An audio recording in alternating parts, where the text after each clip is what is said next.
Yo, welcome back to Love of the Love. It's boy C Swerve. Looks. And today we are here reviewing the best show on TV. The best show on TV. For sure. The best show in the past decade. For sure. Dare I say best show all time, possibly? Listen, we'll see. We'll see. You know, but we're here reviewing Severance episode 4. Before the season dropped, a lot of people who watched the first 6 episodes early, critics, they had this one like marked. They're like, yeah, episode 4. Like, just look out for that. Just look out for that. And my God. My God. It's one of them ones. This is one of the best episodes of TV I've seen in my life. When it comes to world building, when it comes to acting, when it comes to suspense, thrill, and still answering questions with leaving you more after. They do it since season 1. Since season 1, every episode answered a little bit and gave you a lot more to ask for.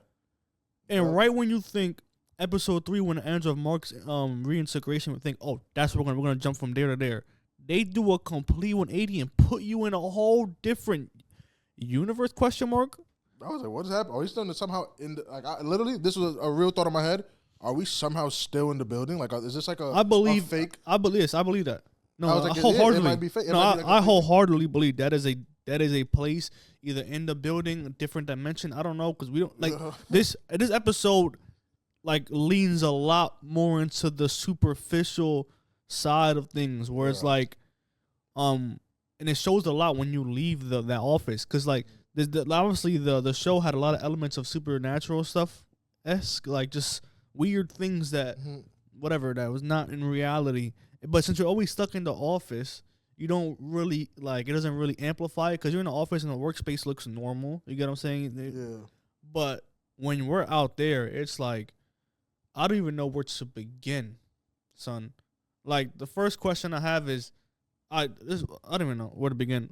I want to hear your thoughts first. I just want to start off by saying, when I watched the episode and I started the episode, I pressed play maybe 20, 30 seconds in. I was like, pause, called my boy, yo. Did I miss some shit, or is this supposed to start like this? He was like, what do you mean? I was like, they're wearing a fucking fur coats, fur hat in the winter, bro. Like, they're outside on a frozen lake. Am I tripping? Did I miss an episode or some shit? He was like, nah, just keep watching. I said, okay, thank you. You got another boy that watched Severance? Yeah. Fire. I just found out he watched Severance. We've been locked in. Once that happened, conversations. Copy. Like this. So, whatever, hung up. We'll put it back on. Sat there. About to watch one of the best episodes I've ever seen. Off rip, just because what the fuck is this? And they're not gonna sell. That shit was amazing, bro. So we're talking about it. So it starts off with I think Irving was the first one we see. Irving was the first one. Just Irving appears in a winter, someplace where it's winter, snowing, and it's icy. Yeah. He has the snow gear on. Naturally, the area like where they live is naturally snowy. So it might, I mean, that part was. So we're like, okay, but the thing is, it shows the clicking of. Like the switching of the mind, right? Yes. So the questions start there. One, did he appear there like through like a door dimension? Did he teleport him there? No, I think. Were you sleeping and you get woken up, or was it like okay, like Irving, outside Irving? Okay, this is where your retreat starts, right here. Any second now, you're gonna be turned into. I don't think they would agree to that if it's in the outside world. You get what I'm saying? I don't think. Okay. Because they're real manipulative. Okay. Irving, because he's working on something on the low, right? So he's gonna go with whatever's going on. Mark, obviously, because he's outside Irving and outside Mark are not working together, but they're working for the same plot. Like whatever let's just keep going. Why the hell would Dylan, Audi agree? Like, listen, we're gonna bring you to the woods on a retreat. Super easy for me to understand that. Explain how. Dylan's we already know is outside. First thing first, can't afford to lose that job, literally. So it's super easy to imagine they're like, yo. But you're not going to get fired for it. It's a company retreat. You don't know that.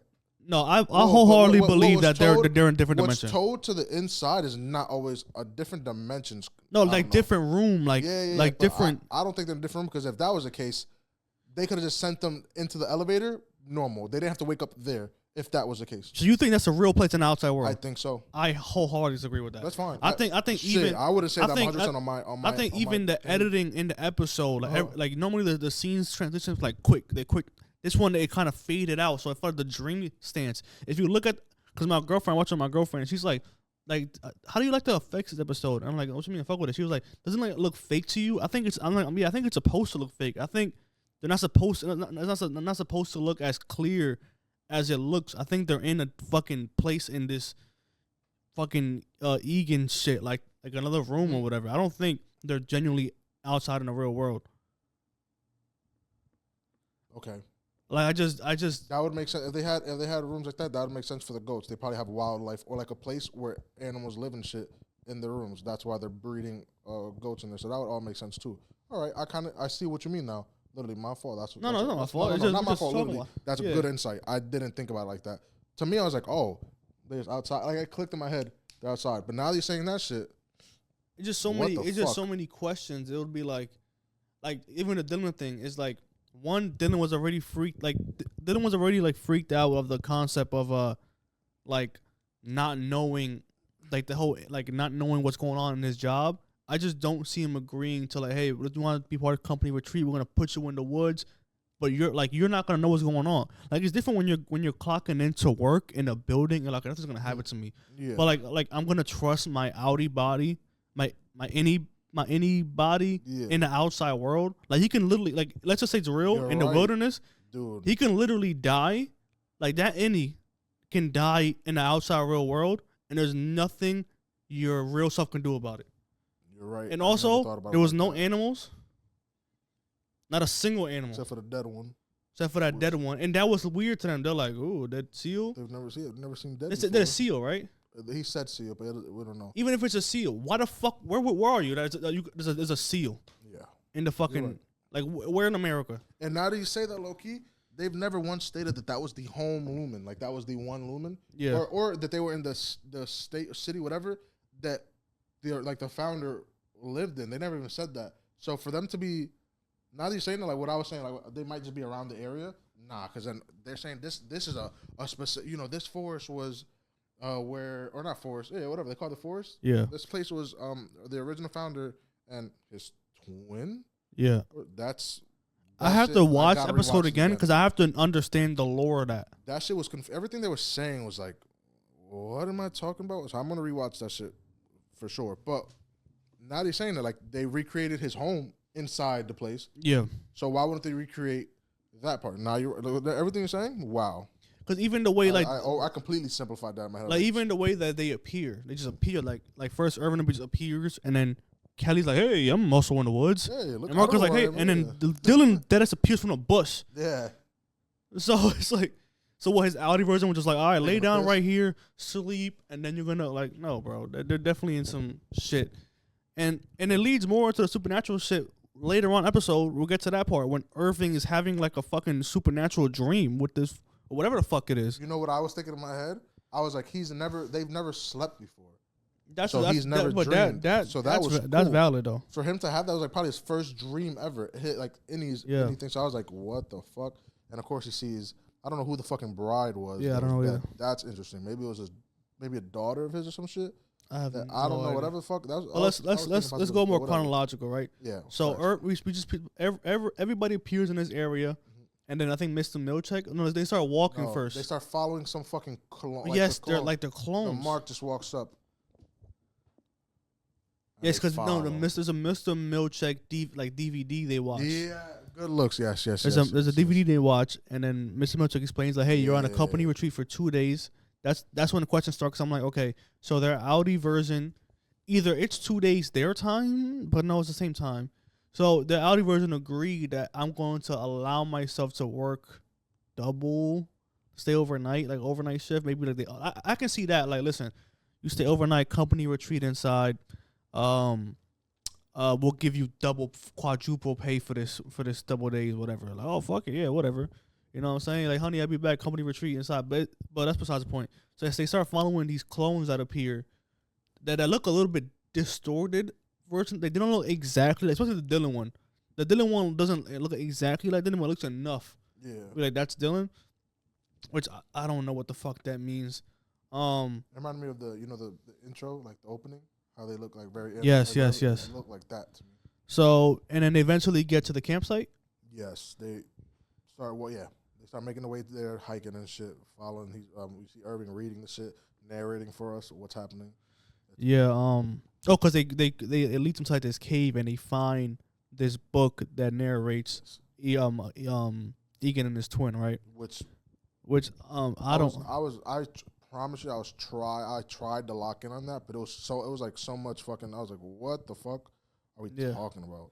Just expands the world. Yeah, I was like, bro, that's too much information for you to just bring on me like that. But that's what this show's been doing a lot. Yeah. It's like this season so far, it's delivering its promise to really dig deep into this shit. You get what I'm saying? Because it was going to be hard to give me another season of work office. Let's sneak out. Let's manipulate Milchek into like. So I'm liking that. I like the direction they took this season when Milchek and Lumon said, "Yeah, we'll give you guys the freedom." Like, yeah, go ahead. Because now with that, like writing wise, we can write out this type of content to expand the lore and expand the world building of this show. But which is dope. Which I mentioned first episode that didn't come out, or second. I think I also said second episode. The pacing switch in like the first season, great pacing. It felt right, and then second, it feels like everything's like you're learning, and then also you're learning you're getting a lot of answers and learning just how little you know. Yes, right at the same time, which is super dope. I can't express how much I fucking like adore that shit. So, bro, that is. But it's paced fast, but there's enough content in there that when you rewatch, you start picking up on more things. Yes. Just like we just said, like, yo, I gotta rewatch that whole sequence, especially the sequence of when Mr. Milchek at the campsite is explaining to them that way. I'm like, yo, I have to really lock in and understand and hear this and understand it. Mm-hmm. So when I'm just because I'm getting like loving the fucking lore of this and this whole universe. And on top of that, I'm might be making shit up in my head, but the way what Irving was reading compared to what Milchek was reading, they felt like two different tones. Yeah, like Milchek was way more like happy. Like, not to make this shit like no religious tones, but like some people cult be like, leader shit. Yeah, some people read a Bible and take it like, oh, you can't do this. It's like, hold on. It might not like you get me. Yeah, I feel like it might be something like that. It's so I gotta rewatch it because that's interesting. So you're telling me that you think, and I gotta rewatch it, that Irving's reading was a lot more sinister. Less sinister. You think Irving was less? I think Milchek's was way more sinister because he talked about. He said something. I can't remember exactly what saying. He was like, to the whore that is chaos, and he became enslaved to the whore that is chaos. Yeah, and then he did. I'm like, whoa, bro, what this guy was reading? Irving was not just reading. I know. I don't know. This is fucking insane. I can't wait to listen to that shit again because it didn't feel the same. I was like, bro, that makes me think that there was something. I'm reaching here. I am reaching here. It makes me feel like whatever the creator founder had somehow became warped. Like someone became a fanatic in what it was he was talking about or something, and they little by little started changing shit and making it different than what it was. Because just the way he talked about his brother at the beginning was not. It didn't feel. Maybe. I mean, look at Miss Cobell. Yes. That's exactly it. Like the way she sees shit doesn't feel. And look at Helena. Helena does not fuck with this Egan shit for real. She's happy that she looks like she's trapped, and she's a daughter of the boss right now. So she has to put up this front of, okay, I'm the kind of head of company, maybe I'm the second in command, so I have to do this thing. But like, I feel like she's living playing as Helly. You know what I'm saying? Living vicariously, like through Helly. Like she's like, oh, this is the life that I want. Like the way that she was making fun of Egan's shit. And that was probably it didn't look like I'm doing this because this is something Helly would do. She felt like oh, I can finally say this shit. Like, oh, masturbator. Like she's making fun of it. You get what I'm saying? Yeah. Which I really wonder now that it's confirmed that is Helena, right? I want to look at that scene again, and I want to see Mr. Milchek's face reactions to Helena doing that, because he's like, you, what the fuck are you talking? Like, you know what I'm saying? Like, I know that you're you, motherfucker. Bro, because remember, while I was towards the episode, it was kind of getting me away from the idea that this might be Helena, it might be actually Helly, and she was. Right with her first interaction with what's his name, Irving, I was like, nah, whatever. So with the mindset of her being Helena, when she started saying that shit, Milchek was the first thing I was like, yo, is she supposed to be doing this? And his reaction let me know everything. He was like, no, he has no idea what the fuck she's doing. Yeah. Like, he has no idea what the fuck she's doing because he was sick to the core. So this episode really focuses on Irving and Helena's, because obviously they come to a clash at the end. And him pressing her all, like, the entire episode. I fucking loved it, bro. And I'm glad they have that. I'm glad that they added this part of Irving, and I'm glad that he's not backing down, because I hate that trope of the smart guy. Hey, like, okay, I believe you. And, like, I like that he doesn't. Like, he doesn't let that go. Like, I fucking know. Yeah. Like, you're not telling me either. You're not Helena. Cool. I mean, you're not Helly, or I think he genuinely believed that might have been Helly, but she's lying about what she saw. Yeah, until the end, obviously. Yeah. He was like, all right. If you're not Helly, or if you are Helly and you're not going to tell us what you saw, what do you think? Okay, so they come to a clash by themselves, right? Nothing comes to that. Helena, Helena, whatever. She's still like, it's me, Irv. Okay. Then they get to the campsite. Mr. Milchek is like, okay, I'm leaving. It's time for bed, right? Now they're talking. The crew's talking between themselves. Dylan really wasn't here this episode. He kind of just like sidelined. Yeah. Which is good, because last episode was really a lot about Dylan. So, which I love, I love that they're yeah. So Helena and Irving are getting at it again. Irving is like, "Yo, what the fuck?" And then Mark is fucking pussy struck. You know what I'm saying? Mark is pussy whipped. Literally. He's like, come on, Irv's like, haha. Well, he says that. He's like, you're letting your feelings overtake your logic. And he was like, what? I'm not. I'm googly eyes. I'm googly eyes whatever I want. So he presses her again, and then Helena made the mistake where she said, "You're just mad that, or you just." We all know that Irvin is just heartbroken that he don't have Bert no more. Yeah, and even Mark was like, okay, that was, guys, let's calm this down. And then Irv storms the fuck off. He said, you know what, fuck you guys, I'm out of here. Yeah, rightfully so. Honestly, I felt bad for him. I was like, damn, bro. Yeah, and now we can go two different ways. We can go into the Helena Mark sex thing and what that means, and like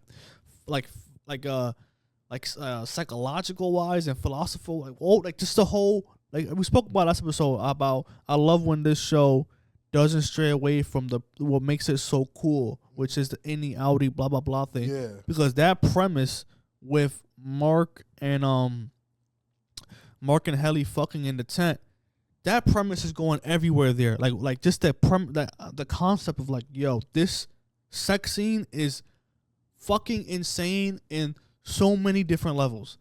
It's crazy because not only is that not Helly, that's Helena, who we kind of already had the idea, like she's already grown an obsession for Mark.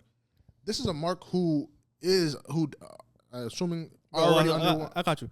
This is a Mark. Uh-huh. This is a any Mark who is trying to find his Audi's wife, but is in love with the innie version of Helly, and he's thinking he's fucking the Helly version, and then she's turning out to be the Audi version. Yes, it's like, bro, what? And then the Audi, and hold on, that's me. And the Audi is fucking Egan's daughter. Like, yo, Mark, you're fucking the enemy's daughter, my brother, and you have no idea until the end. All of that happening, this guy's having a little switch midway. So he's jumping. That was insane. That was insane. And we'll get to that at the end. And then right now, let's switch to Irving. So Irving is going into the woods. Irving, fire. First time this guy, the way I seen it, first time he ever sleeps. Right, he's slept in the thing, but he has those little nightmares. Wakes up instantly. This is the first time he's allowed to sleep. Instantly has a dream after that conversation. Sees Bert. Like, it felt like a dream of somebody who's never slept before. Well, look, like he only knows the office. In season 1, he's taking naps. Yeah, and when he takes nap, his mind activates into the fucking the painting of the thing. So I'd even put, until you said that right now, I thought it was like, I genuinely thought he just saw some like wild shit. I'm like, oh, what the fuck? Because he came running at the end, like, Mr. Milchek. Now that you put it in my head that could have been a dream, and I'm like, wow, I believe it's a dream now. But what does that dream mean? Because we know that his dreams mean shit. Like, we know we saw Irvin there. I mean, Bert there. Because, he misses Bert a lot. So in your dream, that would be in your mind. Yeah. But the girl And what does that scene mean? There was so much in that scene with little explanation, like the fucking the computer doing the thing with the numbers. That's the first time I looked at the numbers. I was like, oh, now I get what they mean. Why the numbers will look scary. Yeah, that was like, yo, all them shits. I'm freaking out off of that. That was the first time I understood that. To me, I think first thing first, I'll stick by it's his first time dreaming, like being a lot, like fully dreaming, like he's asleep, and that's all he knows. All he knows is his work and Bert, but not her. You get me? So I think it's the opposite of what happens to his Audi. His Audi has, he dreams of the inside, like this thing slipping in from the inside. Pause. You get me? Whereas his innie, now this thing's from his outer life that are slipping in, I think, like that girl. That's how I pictured it. I'm like, he doesn't know who she is, but she's someone of great significance to him. Don't know why. We do know he was this guy, he was probably in the military, or maybe his son or someone was in the military. Could have been his daughter. I don't know. Whatever it is, that can mean a lot. This and also mean a little. Do we think Audi Irving is gay? Obviously. Okay, I would assume so too. Obviously, yeah, without a doubt. And we shouldn't even think about episode 1 with the Bert thing. Like, Bert was outside of the fucking thing. Like, what does that mean? And shit, fuck, man.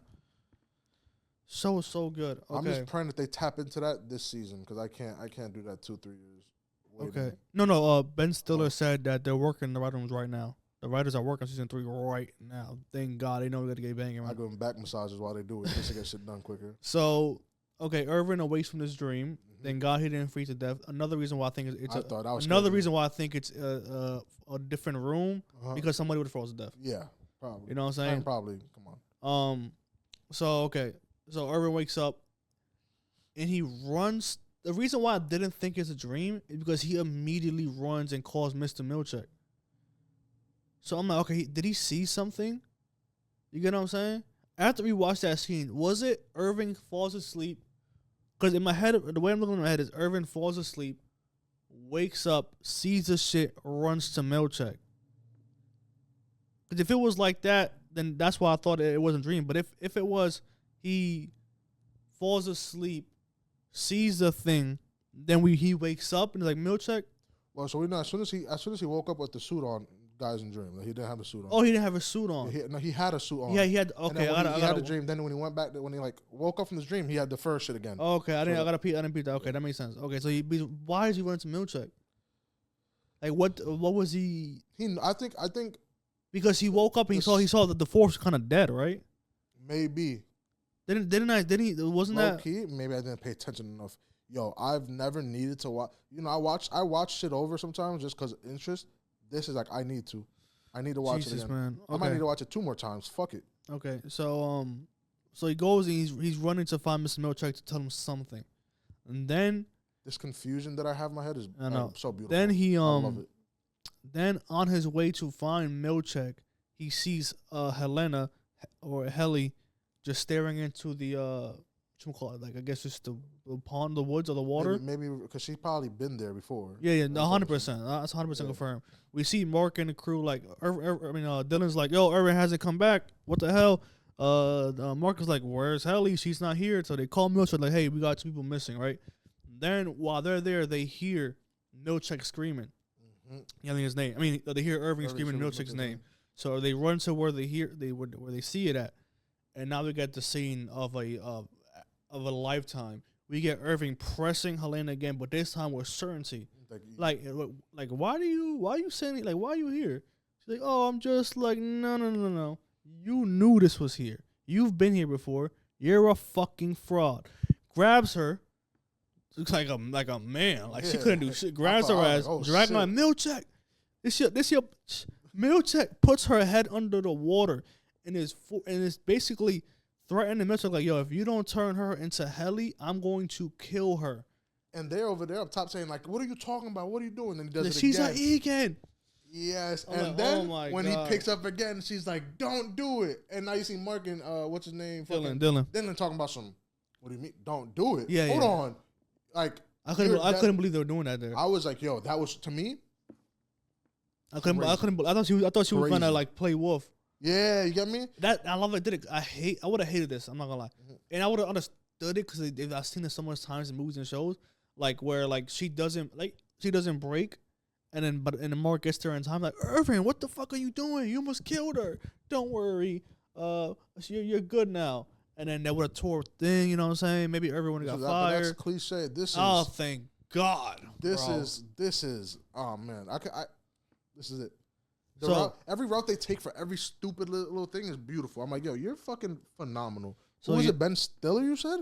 It's different because there's a different. I think he directs it, and then somebody else writes it, but it doesn't matter. Yo, Ben Stiller's a part of it. I can't believe he's doing it. Either way, fire. So I think he's the executive producer, but that's besides the point. So yeah, Helena breaks. Milchek breaks. Yeah. They out to everybody that that's not who she was. Helly comes back. I'm like, oh my God, it's Helly. Helly, the last thing she saw was that she's fucking Helena. And after that, the next thing she sees is being wet, like, cold, and Irving. Like, that must be like, what the fuck? What just happened? I got tackled, now I'm drowning, bro? What's good? And then when he holds her after, I was like, that's so beautiful. That shit was perfect. The whole Helly would never be cruel. Oh, my gosh. And now he's holding him like, yo.